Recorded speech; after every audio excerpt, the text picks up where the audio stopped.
Jelton Almeida, soumission, premier round, prend le micro, call out Cyril Gane pour l'UFC Paris. Ça pourrait être notre main event. On va en discuter ici avec John juste après l'intro. Yo, this is Dustin Poirier. Bienvenue à Fight Minds. Sous Fight Minds. Bienvenue sur Fight Minds.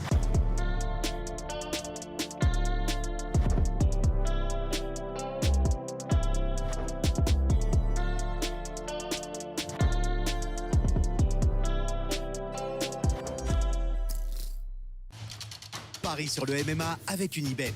Quelle sera l'issue du combat? Une soumission? Un KO? Paris sur l'appli numéro 1 avec Unibet. 100 € de bonus sur ton premier pari. Ok, John, par où est-ce qu'on commence? Est-ce que Cyril Gane contre Jelton Almeida est un combat qui t'intéresse en main event de l'UFC Paris? Alors oui et non. En tant que, on va rentrer directement dans le sujet. En tant que supporter des combattants français, je suis pas sûr que ce soit une bonne idée. Voilà. Okay. Donc, mais en tant que fan d'MMA, oui. En tant que fan de combattants français ou francophones de manière générale, il a quand même été super impressionnant pour moi, Almeida. On va en parler là maintenant, mais c'est compliqué. Casse pas ton PC, hein. Il a été très impressionnant, mais ça mérite pas de casser un ordinateur pour ça. On va revenir dans le détail là-dessus. Je voulais juste, avant de rentrer dans tout ce qui est analyse, etc., est-ce que ce serait la meilleure option pour l'UFC? Donc, si tu te positionnes à la place de l'UFC, est-ce que c'est la meilleure option? Moi, j'ai l'impression que, à l'instant T, oui. Parce qu'ils vont clairement pas faire un title shot en septembre avec le vainqueur Aspinall contre Blades, qui va probablement attendre ce qui se passe en novembre si Jones contre Stipe se confirme. L'autre option, c'est peut-être le vainqueur Volkov contre Pavlovich, qui est fin du mois. Ça veut dire encore attendre 3-4 semaines pour voir si le vainqueur ne sort pas sans bobo et peut-être faire ce combat-là. Et c'est la meilleure option des disponibles. C'est quand encore le combat? 29 juin, je pense. C'est fin du mois. Vraiment fin du mois. Voilà comme je vois les trucs, mais bon, c'est compliqué de savoir ce que pense l'UFC. Donc pour moi, s'ils sentent que Cyril Gane a le potentiel de leur faire gagner de l'argent à l'avenir et un peu de star power, j'essaierai plus de le reconstruire petit à petit. Je crois qu'Almeida peut être quelque chose qui va... j'ai l'impression qu'Almeida a le potentiel de faire en sorte que les gens ne croient plus en Cyril Gane. Voilà. C'est ça qui me fait. Alors, le truc, c'est, regarde la division poids lourd actuellement, en termes de calendrier. On a Pavlovich contre Volkov fin du mois, qui est une grosse affiche poids lourd. Ouais. On a Aspinall contre Blades pour la ceinture intérim.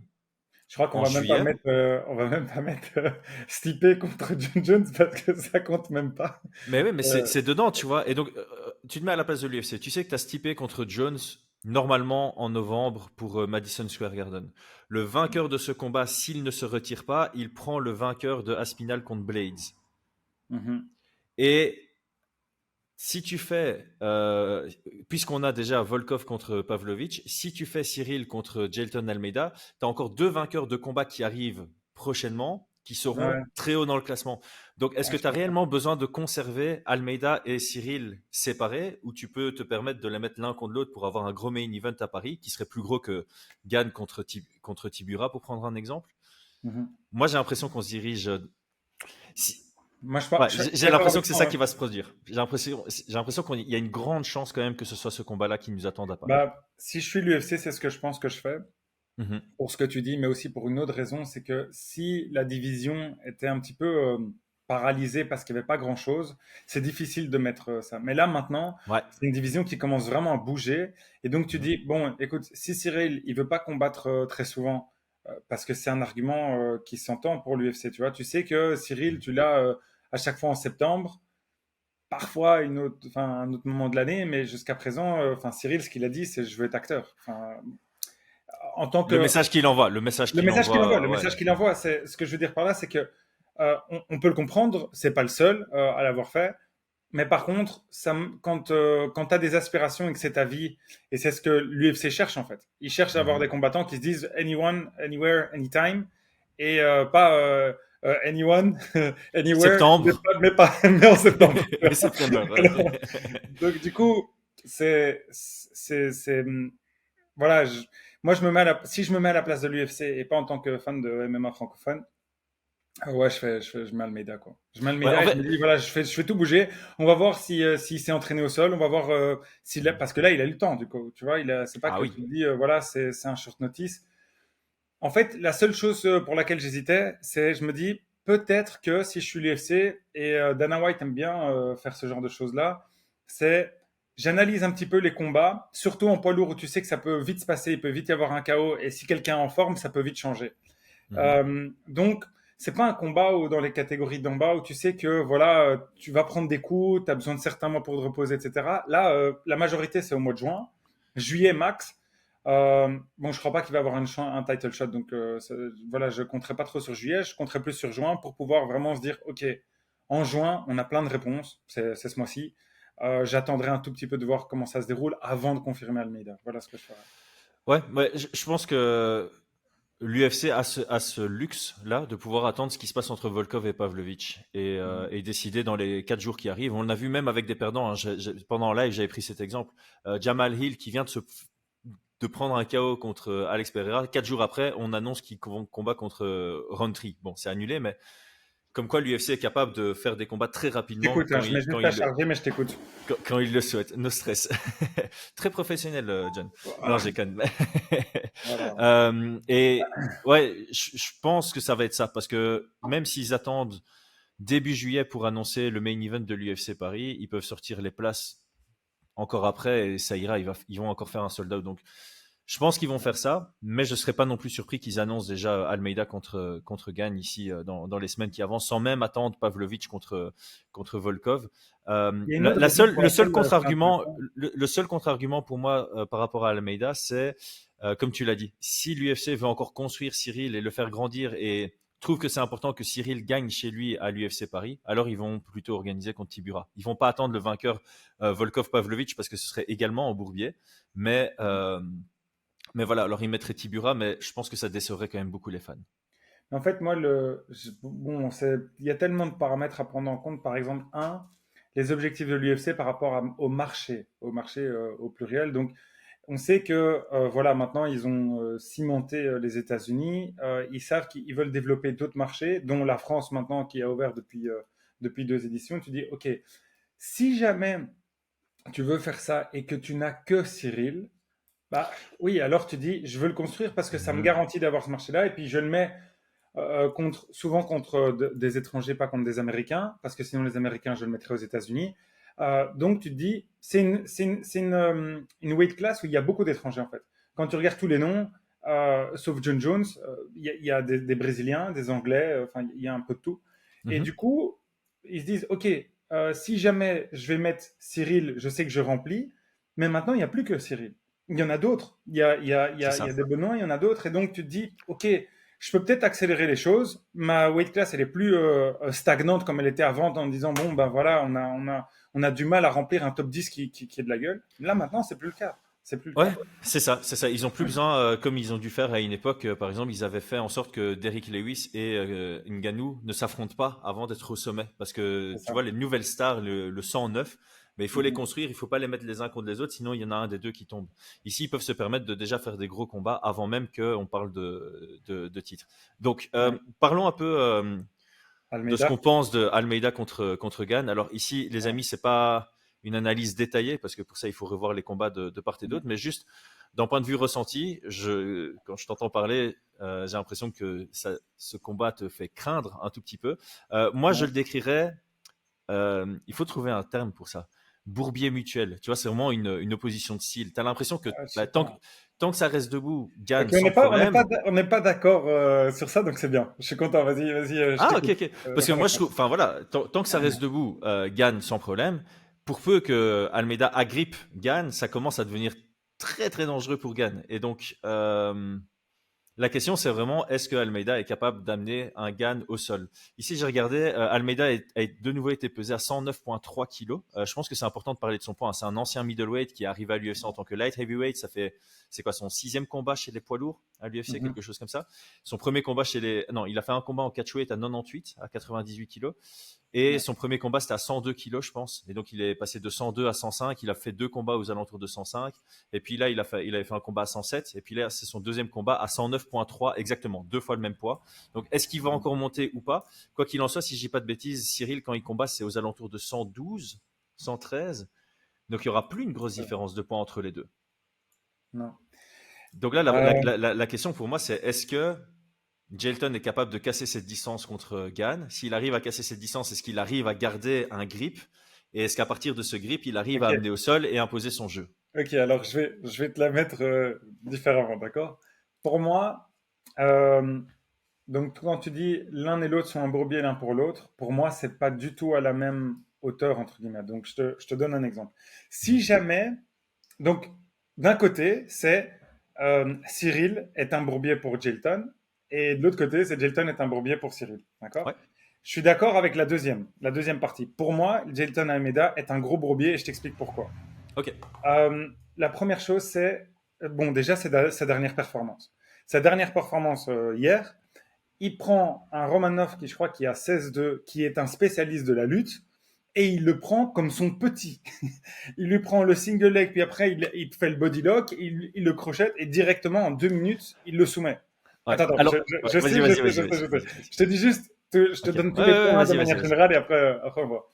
La deuxième chose, c'est, euh, même si tu dis, OK, c'est pas du tout le même type de combattant, sa morphologie, tout ce que tu veux, euh, regarde ce qu'il a fait à Chris Curtis. Il perd, mais il le prend de nouveau comme son petit, il le balance, mais alors que c'est pas du tout la même chose qu'un Khamzat qui a un avantage en poids qui prend quelqu'un d'autre. Là, souvent, c'est lui qui a moins de poids, qui est plus léger et qui prend, mais il le prend au-dessus de sa tête. Il le prend pas genre difficilement. Donc, euh, j'ai discuté avec certaines personnes. Ça fait le gars, ça fait vraiment ça, mais c'est le cas. Lorsque j'ai discuté avec Blades, lors de l'UFC, il m'a dit j'ai jamais senti une puissance comme ça. À l'interview d'après combat. L'interview d'après combat. Même quand je discutais après, je disais mais tiens, il y a quelque chose qui t'a étonné. Il m'a dit écoute, il t'attrape, tu sais pas sortir, Mhm. tu sais pas. Donc on revient maintenant à l'analyse de surface.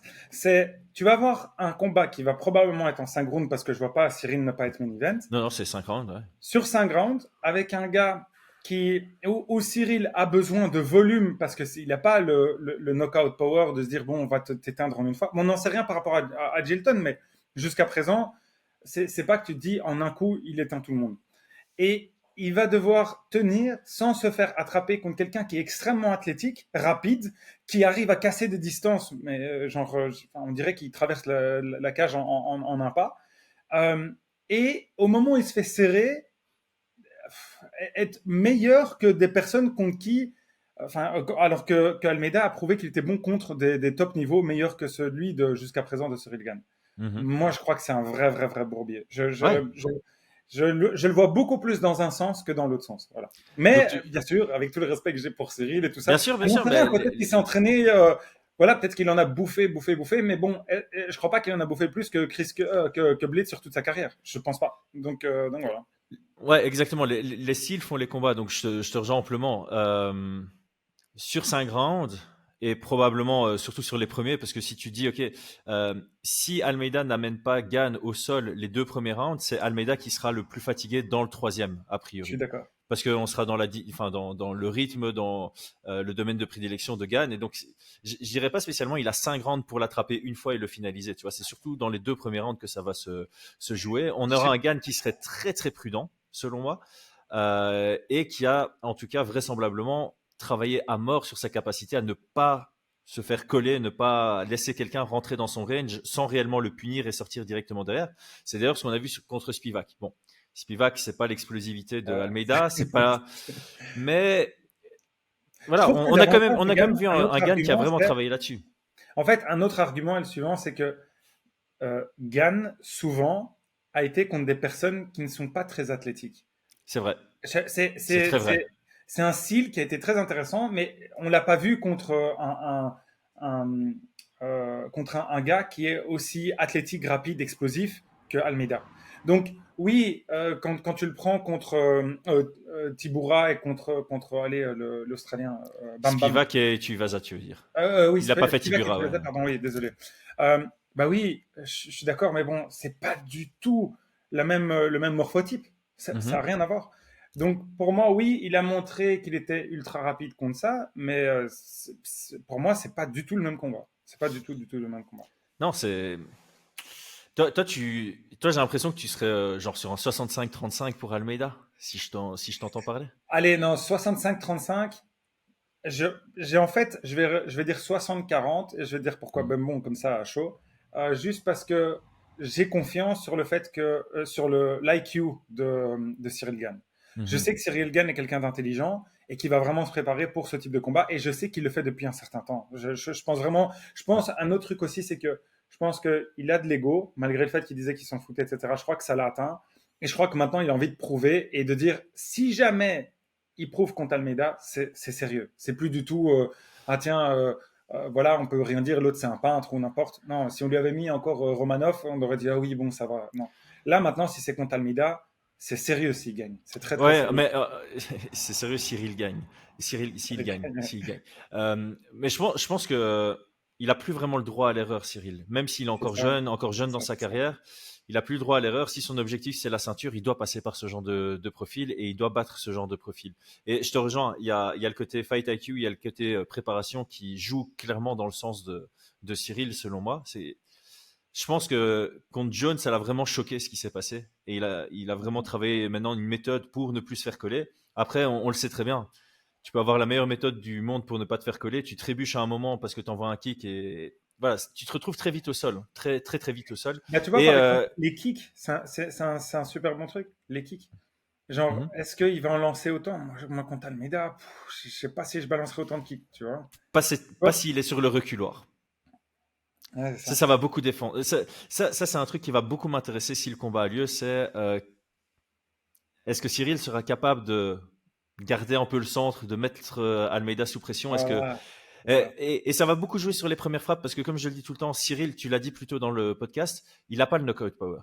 Pour un poids lourd, il n'a pas ce truc de il va te connecter une fois, tu vas. Il tape fort, mais tout le monde le dit, voilà, il tape fort, c'est sûr. c'est là où j'allais venir. Je le répète, je sais très souvent. Donc ceux qui suivent Fight Minds depuis longtemps, ils vont dire Chris a de nouveau dit la même chose. Mais c'est vrai. Je pense que quand tu regardes comme ça ces combats, tu dis ouais pour un poids lourd, il tape pas fort. Et puis ceux qui rentrent dans la cage contre Cyril, au premier jab qui mange, ils disent j'ai sous-estimé l'impact que ça fait, la percussion que ça fait. Je pense que Volkov est le meilleur exemple. Et donc je pense que ici ça va beaucoup jouer là-dessus. Est-ce que Cyril est capable de frapper 4-5 fois Jailton en début de combat et de sortir et de mettre ce doute chez Jailton Almeida, c'est je peux pas en recevoir 15 comme ça. Et là, ça va le rendre attentiste. Il sera peut-être sur le reculoir. Cyril sera peut-être sur le pied avant et pourra du coup commencer à travailler ses types et ce genre de frappe aussi. Mais ça présente un risque. Ouais. Est-ce que Jailton il s'était fait connecter parce que c'était le pire combat du monde, mais avec Lewis ou pas? Je me rappelle pas. Je sais que c'était au sol tout le temps, mais j'ai pas l'impression. Mais c'est le genre de combat que tu regardes qu'une seule fois. Je l'ai vu qu'une seule fois. Et de tête, il s'est pas fait connecter. Tu vois, de tête, il est très rapidement, comme tu as dit, il est tellement athlétique qu'il a réussi à trouver ses entrées. Et là, typiquement, encore une fois, parce que tu m'as vu un peu sourire quand tu parlais de l'amener au sol de Jailton Almeida contre Romanov. C'est assez bizarre parce que techniquement, il fait pas spécialement ce qu'il faut, mais c'est fucking efficace. Ça passe. Et en plus, comme tu l'as dit, 109 kilos contre Romanov qui, je pense, cut pour faire 120. Donc, il était peut-être à 125. Ah oui, il était au max. À 130. Il était au max, il était à 240 pounds. C'est ouais. max. Comment. Enfin, il shoot la single. Ensuite, il se retrouve presque en tripod. Donc, il y a vraiment son dos qui est. Il est en chien tête en bas.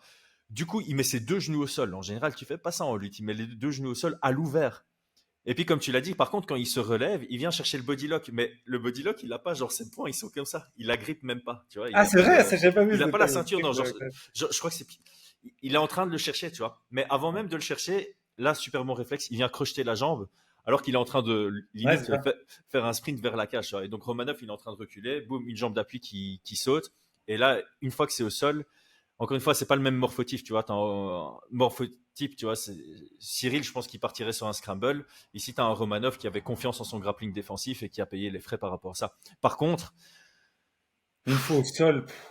Il est trop fort. Moi, je l'avais comparé un peu à Shavkat Rakhmonov parce que Shavkat Rakhmonov, c'est vraiment et Khamzat Chimaev, c'est un peu ça. C'est stabilité de ouf. Très compliqué de les faire basculer, d'avoir un levier, de créer un scramble contre eux. Ils ont une stabilité, une pression au sol qui est incroyable, en positionnement parfait. Ils savent où mettre la pression. Et c'est, je passe la position. Si je suis pas en train de passer une position, je vais menacer une soumission. Si je suis pas en train de passer une position ni de menacer une soumission, je vais frapper. Et quand tu vas défendre, je vais passer la position. Il y a vraiment un triangle comme ça d'informations offensives qui est envoyé. Il y a vraiment un schéma qui est construit. Et alors, la soumission, il passe en dessous. Et puis, quand il est là, il fait un petit. Tu vois, il y a un petit mouvement il cède de ses doigts comme ça. En général, on fait ça au sol pour aller chercher un bras-tête. Et chaque détail, comment il va chercher cette soumission, et c'est ça que je dis. C'est une fois que c'est au sol, si c'est Cyril en dessous, je donne pas cher de sa peau. Enfin, franchement, avec tout le respect que j'ai, et on le voit, il travaille là-dessus. Comme tu l'as dit, il peut travailler autant qu'il veut là sur un an et demi, et particulièrement sur les 4 mois à venir. Il va pas avoir le niveau de Romanov. Attends, mais Romanov, c'est un excellent grappleur, tu vois. Un autre point, il va travailler à fond, mais bon, il a son film. Il va travailler à fond, sauf en juillet, ouais. Ouais, c'est ça. Juillet, le combat est en septembre, tu vois. Ouais. Donc bon, c'est compliqué. C'est pas début septembre, donc ça c'est déjà une bonne nouvelle. Tu vois. Mais voilà, et pour finir, pourquoi je disais que c'est aussi un bourbier dans l'autre sens, c'est que, ok, Blades il bouge assez bien, mais je pense que Blades, encore une fois, il est venu avec une mentalité dans ce combat de je pourrais lutter contre, je pourrais défendre contre. Là, Cyril, il va pas venir en mode je vais pouvoir défendre. Cyril, il va venir en mode il faut que je bouge.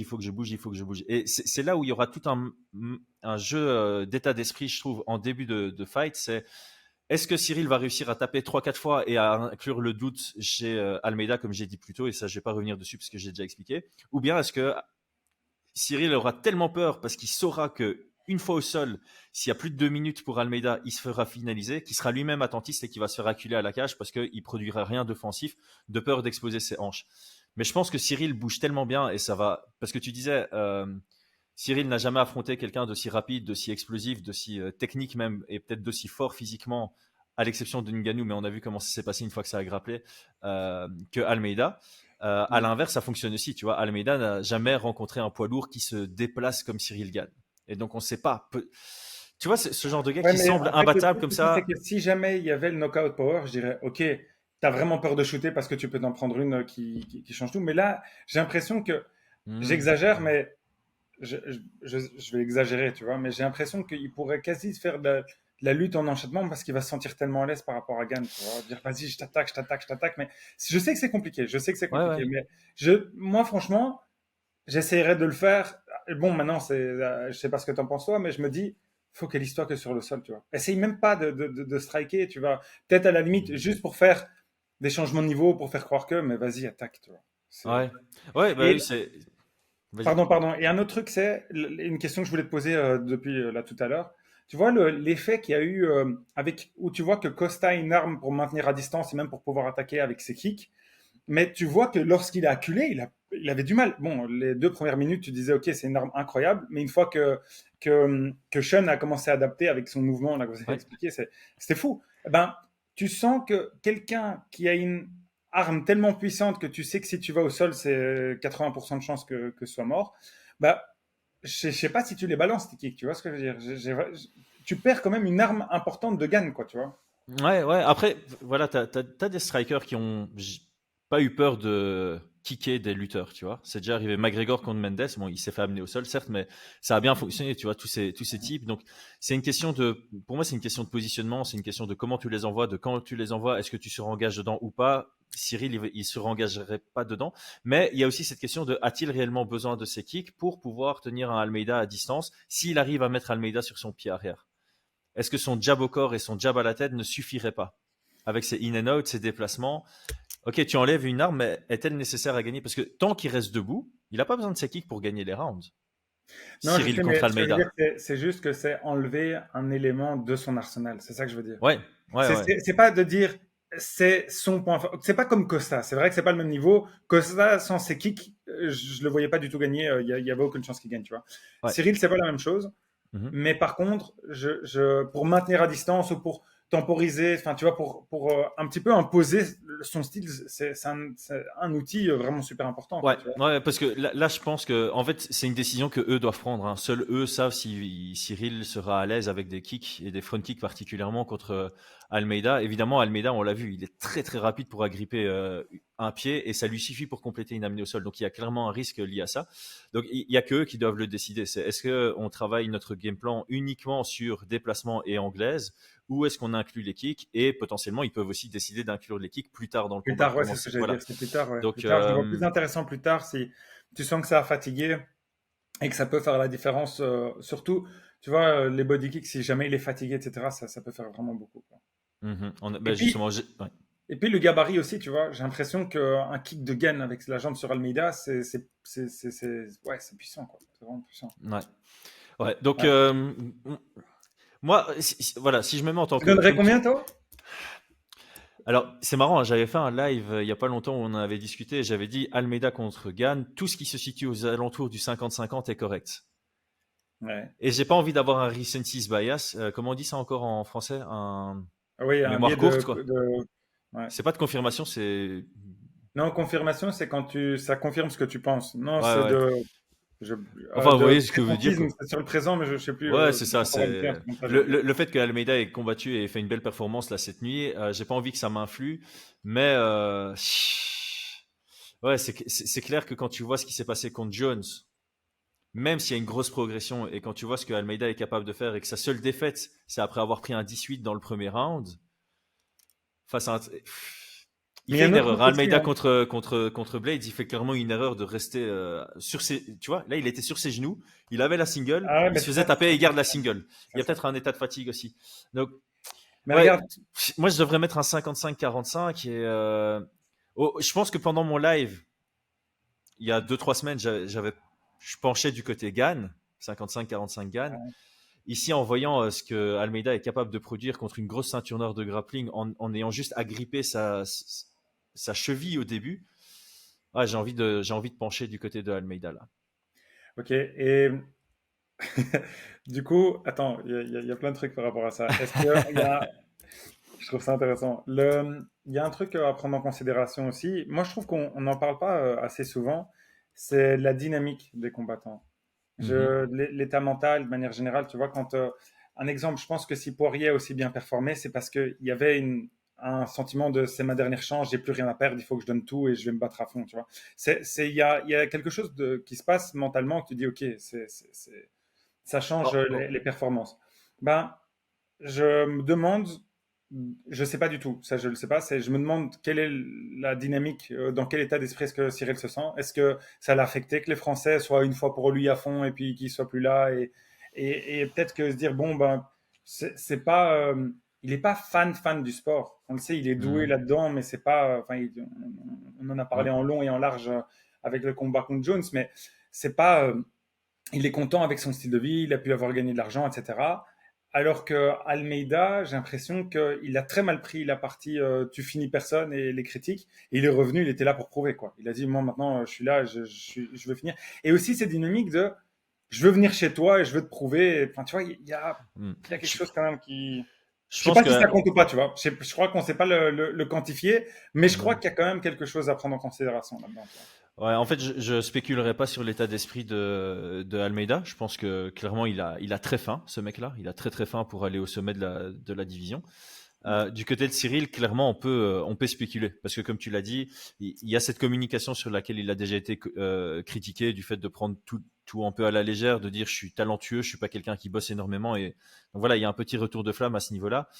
Effectivement, le fait qu'il accepte un film, j'ai toujours essayé de le défendre ici sur Fight Minds en disant ouais, il a accepté le film avant qu'on lui propose C'est vrai, c'est Aspinal. vrai. Il n'a pas refusé Aspinal pour un film, il avait déjà signé un contrat avec une boîte de prod, ce qui fait qu'il ne pouvait pas signer le contrat pour Aspinal, sinon il aurait signé, les gars. Il faut pas, C'est ça. faut pas inventer des histoires. Enfin, moi aussi j'invente ici, j'ai pas la confirmation, mais voilà, il faut pas l'insulter et chercher chaque moyen de pouvoir l'insulter. Non, je pense que là il avait déjà signé. Mais par contre, je vais être en ligne avec ceux qui disent, comme tu l'as dit, t'as une carrière MMA, t'es pas très loin du titre, tu acceptes une opportunité pour filmer enfin pour être dans un film, ça veut dire que tu es prêt à mettre ta carrière entre parenthèses.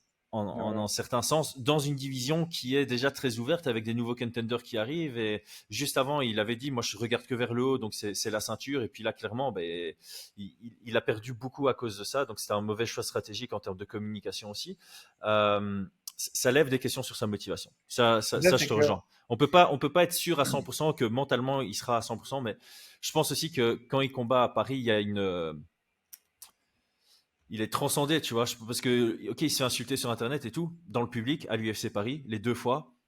Ouais, 100% du public derrière, enfin 100%, non, il y avait des Italiens et tout qui en avaient un peu rien à foutre, mais voilà, 100% des Français qui étaient à l'UFC Paris étaient derrière Cyril Gane et ont mis une ambiance de ouf derrière lui, et ça se ressent aussi au travers de ses performances, et je pense qu'il faut pas négliger, ok, il a son attitude, il a sa communication, ouais, je joue à la PS, je suis pas le premier à l'entraînement, je suis pas le dernier à l'entraînement. Mais je crois que quand il prépare un combat, il le prépare très bien. Et contre Spivak, il a extrêmement bien préparé son combat contre Spivak. Donc là, je pense pas qu'il ait été inactif. Je pense qu'il a continué à bosser sur peaufiner son jeu offensif debout et peaufiner son style anti-lutte. Je pense qu'il a travaillé vraiment sur les deux. Et je pense que là, s'il signe pour Almeida, il va vraiment prendre ça au sérieux. Il va s'entraîner en étant acteur. Il va réussir à faire un bon programme optimal par rapport à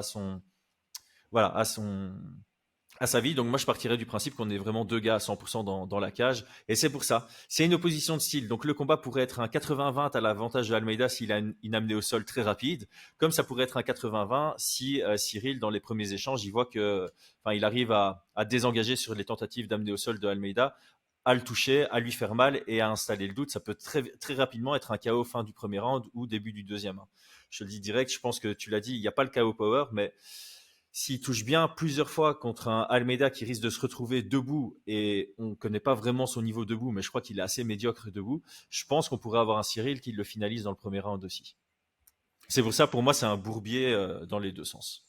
Ouais, j'ai l'impression qu'il y a plus de conditions. Par exemple, quand je parlais de cette dynamique, tu vois, et la deuxième question que je voulais te poser, c'était, tu dis souvent pendant les podcasts que, en fait, entre le top 10 et le top 15, par exemple, bah, ton talent suffit. Puis après, top 10 à top 5, bah, il faut, voilà, c'est plus à des détails. Bah, dans le top 5, j'ai l'impression que si tout ton focus n'est pas là-dessus, ça se joue à un détail et ça peut porter à conséquence. C'est ça que je veux dire. Je dis pas qu'il ne met pas d'effort, etc. Et c'est plus une question plutôt qu'une affirmation. J'en sais rien. Je suis pas à côté de lui. Je sais pas je sais pas son ressenti, à quel point il s'entraîne. Je sais pas tout ça, tu vois. Je sais pas ouais, mais on ne le sait pas en fait, hein, parce qu'encore une fois, mais l'indicateur du film, c'est, je te pose la question, c'est si il y avait n'importe quel combattant dont le rêve est de devenir champion, on lui propose un film en étant contender. Attends, tu connais ma réponse déjà, non? Bah, tu vas me dire McGregor. Non. Tu me dis qui? Michael Bisping. Ouais. Michael Bisping était en tournage. Alors, c'était pas supposé être le prochain contender, mais il était vraiment dans le top 3 de la division à ce moment-là. Il était en tournage. Chris Weidman se blesse pour Rockhold à 2 semaines du combat. Michael Bisping accepte alors qu'il était vraiment focus acteur. Il accepte, il fait le poids. Il s'était fait massacrer par Rockhold quelques années plus tôt, et il va créer la surprise. KO premier round, il le prend. Donc il y a des exemples quand même de mecs qui ont mis leur carrière entre parenthèses et qui ont, contre toute attente, été créé la surprise. Après ici, la différence, c'est que Cyril, c'est pas un combat pour le titre, ce sera un combat. Donc il peut, enfin voilà. Ça. Mais voilà, c'est pour ça que je mettrais. C'est un indicateur, comme on l'a dit plus tôt, c'est un indicateur qu'il était prêt à mettre sa carrière entre parenthèses. Mais pour certains, il y a déjà eu cet exemple de mecs qui mettent leur carrière entre parenthèses puis qui reviennent très fort. Je crois que c'est le seul exemple que je vois, tu vois. Ouais, mais quel exemple? Le mec a été champion. Oui, d'accord, mais bon, c'est un exemple. Je crois pas que c'est le seul à qui on a proposé un film, tu vois. Et tu vas me dire, moi, il y avait McGregor, mais bon, pour moi, McGregor, dès qu'il a accepté Mayweather, c'est un très bon exemple. Dès qu'il a, tu vois, il avait le fait qu'il est sorti du monde du MMA, je crois que ça a porté à conséquence parce que c'était plus sa priorité, tu vois. Bah, t'as Masvidal qui est sorti du monde du MMA pour faire sa télé-réalité toute dégueu là dont il parle et qu'il a regretté de faire, mais après il est revenu, il est quand même monté jusqu'à son title shot à l'UFC. Mackenzie Dern qui a accouché, enfin tu vois, chez les femmes t'en as qui ont été enceintes, accouchées, revenues à un niveau assez. D'accord, mais bon, là. Ça reste une parenthèse à ta carrière, on est d'accord, tu vois. D'accord, mais bon. Ça peut pas arriver à Gann, ce genre de truc, mais voilà, je pense, non, je pense sincèrement qu'il y a des combattants qui ont mis des pauses à leur carrière. T'as aussi des Non, gars mais, qui ont eu une longue absence, tu vois, Georges Saint-Pierre, 4 ans absent, il vient, il bat Michael Bisping, dont on vient de mais parler. attends, mais justement, Georges Saint-Pierre, incroyable exemple. Moi, je pense franchement que même s'il revient maintenant, il prend quelques personnes du top 15, tu vois. Ce gars a une éthique, mais genre, tu regardes son compte, tout est devenir meilleur, perfectionner. Il va plus combattre et il est encore là en train de faire du sport comme personne, Il tu vois. est inspirant de dingue. Ah non, C'est il une est incroyable. inspiration, ce gars. C'est une Il est inspiration. incroyable. Incroyable. Donc, voilà, voilà, moi, enfin, Georges Saint-Pierre, c'est les contre-exemples parfaits, tu vois. C'est vraiment le contre-exemple. Ouais, ouais.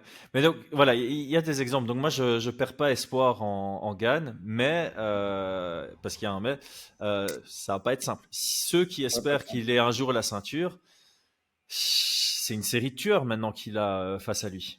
C'est une Ouais. série de tueurs. Il y a le top 5 chez les poids lourds. Ça faisait... Il y a eu plusieurs étapes hein, chez les poids lourds. Il y a des moments où les poids lourds, c'était vraiment désastreux le niveau. Il y a eu des périodes où c'était très très haut niveau. Et là, on est de nouveau dans une période très haut niveau. Et je pense que ça va plus jamais disparaître. Que maintenant, les poids lourds sont partis pour rester une division où au moins 5-6 combattants seront vraiment de très haut niveau. Il y aura toujours un gap et puis tu regarderas vers l'arrière avec du niveau très moyen encore dans le top 15. Mais ici, voilà, si il a besoin de 2 victoires minimum pour avoir la ceinture et 2 victoires contre des gros noms. Parce que là, si Ah, je suis justement, pas sûr, tu sais. Je crois que si jamais il met KO Almeida premier round, je crois qu'il peut se permettre d'attendre et d'avoir un title shot. ah ben oui, donc deux Mais donc pas victoires, minimum, non. 2 victoires pour être champion.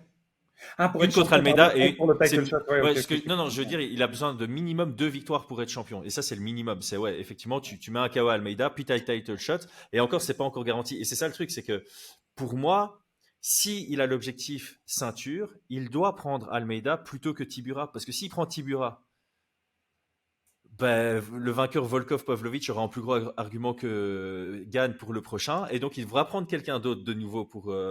Mais attends, Et tu il vois, va par prendre exemple, probablement un Almeida, tu vois. il y a un élément dont on n'a pas parlé, que je viens de réaliser. Ok. C'est si jamais j'étais Cyril Gane et que je pouvais choisir. Qui irait euh, t'entraîner à Bayonne. Ouais. C'est vrai, on n'a pas parlé de ça. Voilà, ouais, c'est ça. Non, non, franchement, vraiment, sérieusement, je crois que ce que je ferais, enfin, il y a un énorme risque pour Gann auquel on n'a pas pensé, c'est que le combat pourrait être ennuyeux.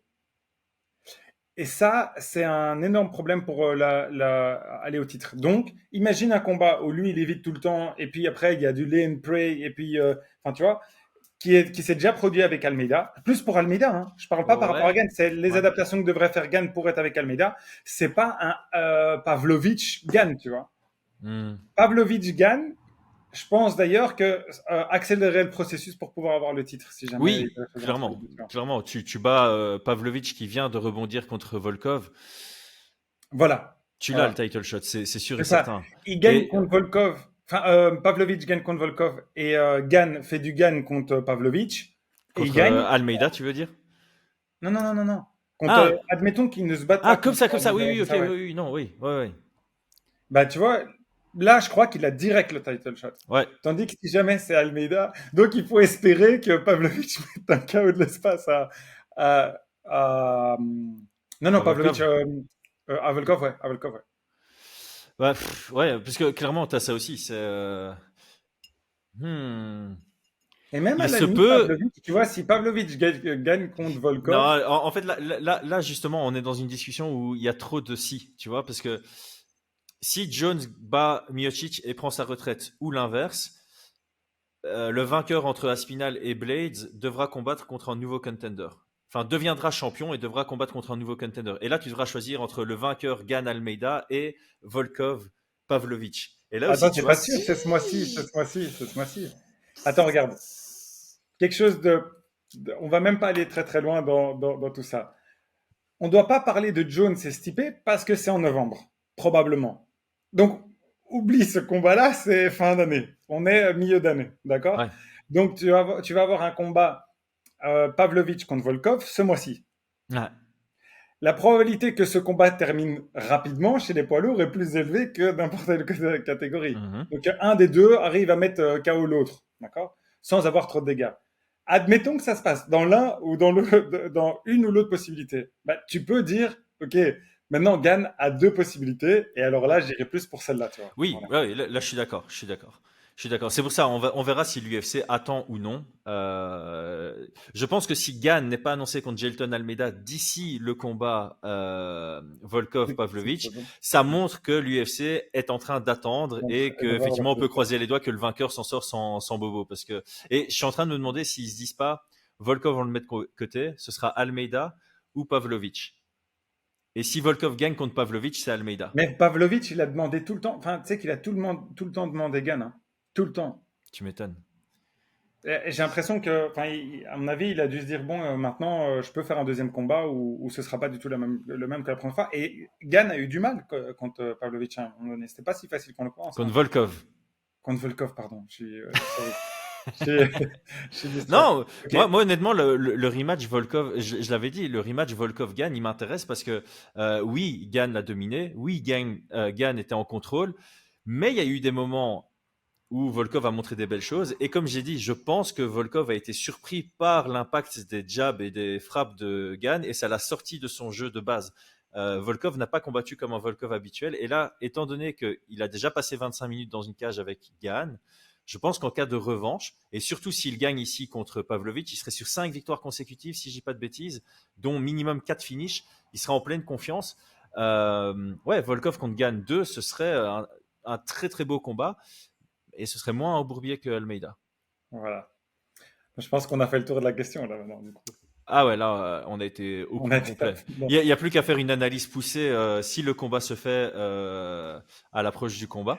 Je suis très curieux de voir si tu restes sur ton 55-45 une fois que ton billet est passé. Ouais, en fait, c'est ça. Il faudrait laisser passer du temps, regarder à nouveau Almeida, essayer de voir ce que ça donne sur les peu de phases qu'il y a debout, essayer de voir quelle est sa stratégie pour casser la distance, à quelle distance il le fait, s'il shoot très bas, etc., etc. Comment défendre ses adversaires. Est-ce qu'il y a de la mobilité, de l'agilité comme Cyril Gann? Parce que la question, ce sera pas est-ce que Gann est capable de survivre au sol ou est-ce que Almeida est capable de survivre debout? La question, c'est est-ce que Almeida est capable d'amener Gann au sol? Tout le combat réside là-dessus. Comme j'ai dit, 80-20 debout pour Gann, si c'est 80-20 pour Gann debout, 95-5 pour Almeida au sol et probablement 95-5 pour Gann debout en fait. Donc toute la question c'est quelle est la probabilité que ça finisse au sol assez rapidement et que ça laisse le temps à Almeida d'avancer vers son finish quoi. Là, j'ai envie de voir ce combat maintenant. Tu vois 95-5 Almeida Gann debout. Donc, tu fais un combat de MMA amené au sol interdit. Pour moi, c'est un 95-5 Gann. Tu fais un combat de grappling. Non, mais avec la peur de l'amener au sol. Avec la peur de l'amener au sol.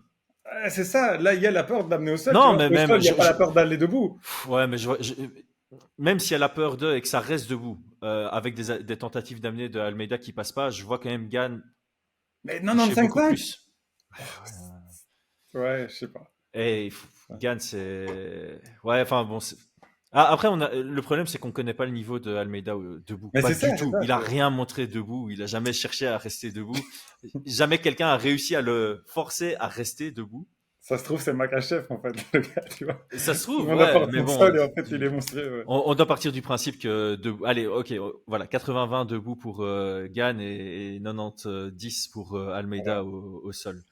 Enfin, 95-5, je sais pas, il est trop fort. C'est pour ça que je disais que pour moi, c'était plus un bourbier dans un sens que de l'autre. Ouais, mais bon, le truc, c'est que tu peux avoir un.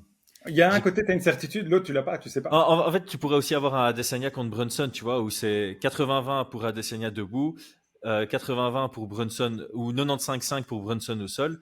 Mais Brunson est tellement incapable d'amener Adesanya au sol que le combat est un 80-20 dans son ensemble pour le striker, tu vois. Donc, je suis d'accord, j'ai compris. Ton avantage au sol, s'il est plus proéminent que l'avantage de ton adversaire debout, ne fait pas que c'est toi le favori automatiquement. La grande question, c'est qui va réussir à imposer la direction du combat.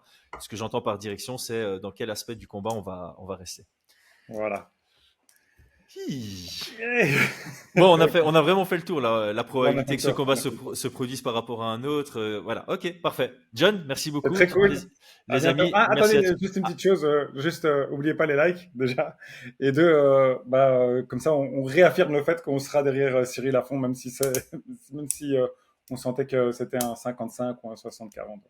Voilà. Mais, ouais, on doit le préciser. Tu sais que là, dans les commentaires, il y a. Si on a le mauvais public, il y a des gens qui vont nous en vouloir parce qu'on croit en Gann et il y a des gens qui vont nous en vouloir parce qu'on croit pas en Gann. Ouais, c'est ça. On va avoir un peu les deux. C'est voilà, un peu comme Doumbé Baki. On a précisé tout. On pense pas qu'il est favori, mais on est pour lui. Voilà. Voilà. Là, c'est bon. John, les amis, merci à tous. Abonnez-vous. Ciao.